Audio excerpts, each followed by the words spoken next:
Saudara-saudariku yang terkasih, salam sukacita untuk kita semua. Sudahkah kita memberi senyum hari ini, Minggu 22 Juni 2025. Gereja merayakan Hari Raya Tubuh dan Darah Kristus. Kita awali permenungan kita hari ini dengan tanda kemenangan Kristus dalam nama Bapa dan Putra dan Roh Kudus. Amin. Permenungan kita diambil dari Injil Lukas bab 9 ayat 11b sampai 17.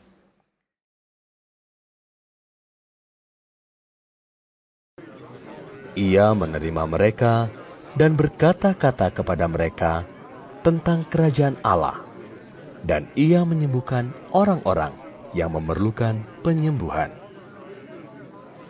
Pada waktu hari mulai malam, datanglah ke-12 muridnya kepadanya dan berkata, "Suruhlah orang banyak itu pergi, supaya mereka pergi ke desa-desa dan kampung-kampung sekitar ini, untuk mencari tempat penginapan dan makanan, karena di sini kita berada di tempat yang sunyi."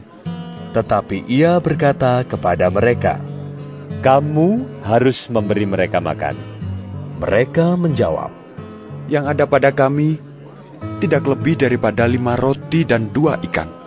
Kecuali kalau kami pergi membeli makanan untuk semua orang banyak ini." Sebab di situ ada kira-kira 5.000 orang laki-laki.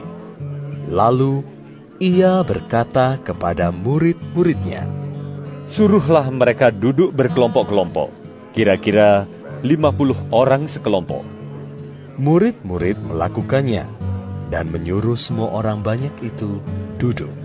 Dan setelah ia mengambil 5 roti dan 2 ikan itu, ia menengadah ke langit, mengucap berkat, lalu memecah-mecahkan roti itu dan memberikannya kepada murid-muridnya supaya dibagi-bagikannya kepada orang banyak. Dan mereka semuanya makan sampai kenyang.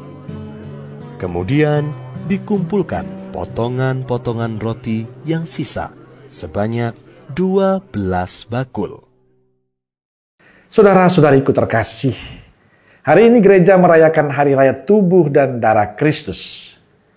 Dalam perayaan ini kita mendengar bacaan Injil tentang perintah Yesus kepada para muridnya, "Kamu harus memberi mereka makan." Saat para murid meminta pada Yesus agar menyuruh orang banyak yang mendengarnya untuk pulang karena hari sudah mulai malam, Yesus justru melarangnya. Yesus melarang mereka untuk memerintahkan orang-orang itu pulang. Justru Yesus memerintahkan para muridnya, "Kamu harus memberi mereka makan." Sebuah perintah yang menunjukkan kepedulian dan keberpihakan, kecintaan Yesus pada orang banyak itu.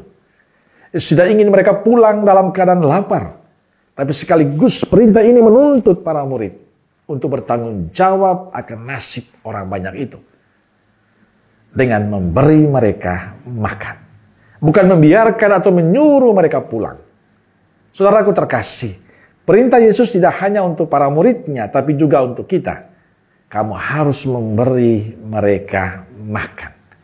Yesus menghendaki kita memiliki hati yang peduli, hati yang mau bertanggung jawab, bukan lepas tanggung jawab atau orang banyak yang mengalami kesulitan dalam kehidupan. Hari Raya Tubuh dan Darah Kristus hari ini mengingatkan kita akan pemberian diri Yesus yang total untuk kehidupan kita. Yesus tidak hanya membagi roti yang hanya mengenyangkan jasmani, tapi lebih kepada mengenyangkan jiwa raga kita. Ketika kita haus akan kasih, ketika kita haus akan kedamaian, kebenaran, keadilan, Dia hadir dan peduli, sudah bertanggung jawab untuk membantu kita. Ia memberikan seluruh dirinya, menderita, wafat, dan bangkit. Hidupnya bagi santapan jiwa kita. Yesus menjadi ekaristi yang dibagi, dipecahkan bagi semua yang akan datang kepadanya. Pemberian diri Yesus dalam ekaristi adalah perwujudan cinta Tuhan. Dalam ekaristi ia memberikan dirinya sendiri. "Barang siapa makan dagingku dan minum darahku, ia tinggal dalam aku dan aku dalam dia." Maka ekaristi menjadi sumber dan puncak orang beriman. Sumber karena tanpa Ekaristi kita tidak dapat hidup dan segala perjuangan hidup kita mengarah pada perpuncak pada Ekaristi. Di dalam dan melalui Ekaristi kita menimba rahmat dan kekuatan serta berkat untuk terus membaginya dan menjadi berkat bagi orang lain. Dalam Ekaristi kita menerima Yesus yang memberikan diri untuk kita. Dia akan tinggal dalam hati kita. Dia akan menetap dalam hati kita supaya kita berbuah menjadi berkat bagi orang lain.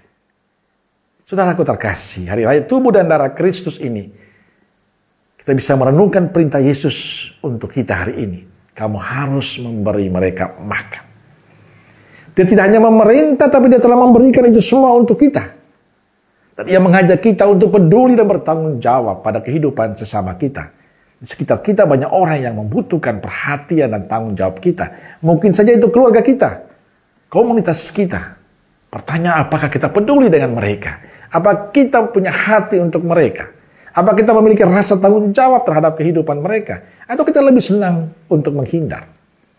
Sebagai murid Yesus yang selalu merayakan Ekaristi, ia mengajak kita agar tidak hanya merayakan Ekaristi lalu selesai tanpa makna.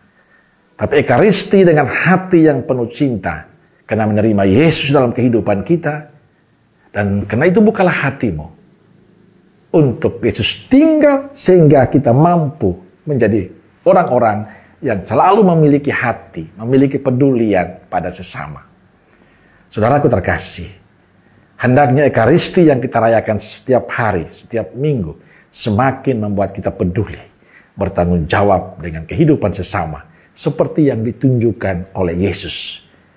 Dan kita pun juga semakin menghidupi cinta Yesus dalam kehidupan kita setiap hari. Amin. Semoga Allah yang Maha Kasih memberkati saudaraku sekalian, Bapa, Putra, Roh Kudus. Amin.